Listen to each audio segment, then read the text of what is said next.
Lewis Hamilton reveals the real reason he didn't let Leclerc pass, because sometimes obeying Ferrari means surrendering the race. On the final straight in Baku, the pit wall demanded submission. Swap back, let Charles through. But Hamilton saw the trap. Behind Leclerc, just 2 seconds away, Isaac Hadjar was hunting. One wrong move, one misplaced lift at 300 kph, and Ferrari wouldn't just lose 8th, they'd hand away 9th too. The cameras showed hesitation, the headline screamed defiance, but the truth was colder. Ferrari gave an impossible order. Hamilton slowed, shifted offline, opened the door. Leclerc never made the move. 4/10 at the flag, just enough to ignite whispers of betrayal. The system wanted obedience. Hamilton chose survival, and in that choice, the mask slipped. Ferrari promised unity, but the radio betrayed chaos.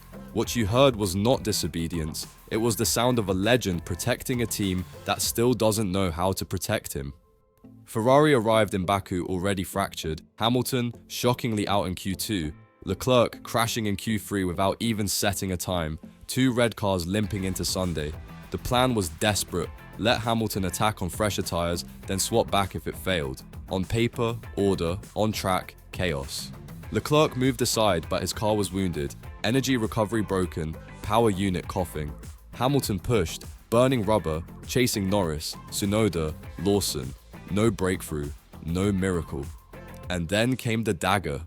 Give the place back. With 2 laps left, Ferrari wanted to stage manage humiliation. Hamilton slowed, he left space.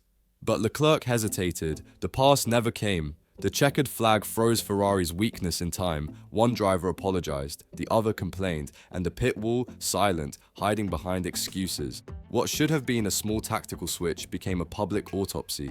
Ferrari didn't just lose points in Baku, they lost authority, and everyone watching felt it. This was never about 8th place, it was about power. Ferrari wanted the world to see control, Leclerc the obedient soldier, Hamilton the replaceable newcomer. But the reality flipped the script. Hamilton obeyed in silence, then exposed the cracks. He slowed, he moved offline, and still, Leclerc did not pass. Who failed whom? Leclerc, protected for years as Ferrari's golden child, left hanging in Hamilton's shadow. Hamilton, accused of not respecting rules, showed instead that rules mean nothing when the pit wall writes them in confusion. And Adami, his radio voice trembling with Hadjar 2 seconds, revealed the truth. The order was poisoned from the start. Hamilton's calculation was survival, Leclerc's reaction was insecurity, Adami's tone was fear. And Vasseur? He hid behind the word misjudgment, as if a single mistake could explain a culture of dysfunction. In one straight, the hierarchy Ferrari tried to impose collapsed, and Hamilton walked away as the man in control. Baku was not new, it was deja vu. Ferrari has lived this chaos before. Vettel heard the same half orders, the same confused radios that turned strategy into theatre. Multi-21 echoes, broken promises, teammates turned into scapegoats. Leclerc himself has been trapped in these cycles, told to attack, then told to yield, then told to explain the contradictions to the media. And now, Hamilton has stepped into the same web. At Mercedes, clarity reigned, Bono's voice sharp, instructions built on trust. At Ferrari, silence becomes a weapon, vagueness a shield. Adami once stumbled with Vettel. Today, he hesitates with Hamilton. The pattern is clear. Ferrari talks of unity, but their radios broadcast division. The system eats its own drivers, then rewrites the story as misjudgment. For the Tifosi, it is history repeating. For Hamilton, it is proof that the empire he joined is an empire of ghosts, and unless he reshapes it, he will be its next victim. The Baku swap exposed 3 minds under fire. Hamilton's calm was a weapon. He didn't flinch, didn't argue, he calculated. Mirrors checked, throttle feathered, line surrendered just enough. His silence screamed louder than any protest. This is the strategist in the cockpit, turning a trap into survival. Leclerc, meanwhile, betrayed his own fragility. Publicly, he downplayed the drama, but his words, "rules were not respected," revealed the sting. It wasn't about a lost place, it was about pride. To be denied obedience by Hamilton, even for a heartbeat, cut deeper than losing P8. And Adami? His voice cracked under pressure. Instead of clarity, he fed chaos, adding Hadjar into the mix like a man planting excuses before the blame arrived. 3 roles, 3 psyches. Hamilton, the architect of control. Leclerc, the heir exposed as insecure. A dummy, the weak link breaking in plain sight. Ferrari's facade of order shattered, and the world heard it live. The track never lies. Watch the final straight. Hamilton edges left, deliberately offline, a gesture of compliance. Yet Leclerc hesitates, the move unfinished. 4/10 at the flag, enough to keep position, enough to expose Ferrari's weakness.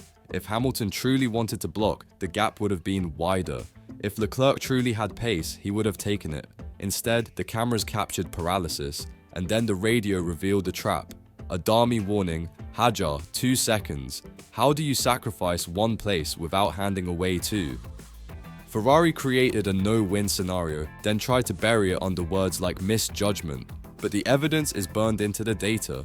Hamilton slowed, Hamilton gave space, Hamilton obeyed, and still Ferrari turned obedience into accusation. The stopwatch proved what the pit wall could not admit. The team order was flawed, the execution impossible. In the end, it wasn't Hamilton who disobeyed, it was Ferrari that betrayed itself. Baku was not an isolated storm, it was a forecast. With 7 races left, Ferrari is locked in a constructors' fight where every point matters. And yet, instead of clarity, they broadcast confusion. Mercedes rises by unity, Red Bull survives by efficiency. Ferrari, they fracture in public. Hamilton has already learned a pattern: vague orders, late swaps, shifting blame. And with every episode, his role changes. He is no longer the outsider adapting, he is the voice exposing the cracks, forcing Ferrari to confront its own weakness. If they continue down this path, Hamilton will not just drive their car, he will shape their culture by defiance. Leclerc, meanwhile, risks becoming collateral. Once protected, now doubting, every complaint makes him look less like a leader and more like a passenger in Ferrari's storm. Vasseur calls it misjudgment. The paddock calls it something else. The mask of Ferrari slipping, one mistake at a time. Ferrari called it a swap gone wrong. But inside the paddock, whispers tell a sharper story. Engineers from rival teams noticed Hamilton's data trace, the lift, the offline move, the controlled deceleration. It wasn't rebellion, it was textbook risk management. The kind Ferrari itself should have calculated but didn't. Even Mercedes insiders watching said it was vintage Lewis. Protecting 2 positions at once while the pit wall froze. And then comes the political question. Why does Adami always frame the call in ways that shield Ferrari first, driver second? By bringing Hajar into the radio, he created confusion, then protected himself from blame. That's the engineer's survival tactic in Maranello. Never clarity, always cover. The more you study the tapes, the more one truth becomes clear. The Ferrari system is less about winning and more about preserving hierarchy. And Hamilton, with one straight, made that hierarchy look hollow. So here is the line in the sand. Hamilton slowed, obeyed, exposed Ferrari's trap, and still, they spin it as his fault. Leclerc hides behind rules. Adami hides behind excuses. Vasseur hides behind misjudgment. But the stopwatch doesn't lie, and neither do the radios. The Ferrari empire cracked again, live for the world to see. And now, it is your turn. Was this sabotage? Incompetence? Or the moment Hamilton proved he sees clearer than the entire Ferrari wall? Drop your verdict in the comments, fill it with your voice, show the world that Hamilton is not alone in this fight. Stand with Lewis, like this video, share it, and subscribe, because the next race will not be about strategy, it will be about survival, power, and who truly leads Ferrari's future. The civil war has begun, and we are watching it unfold, one radio call at a time.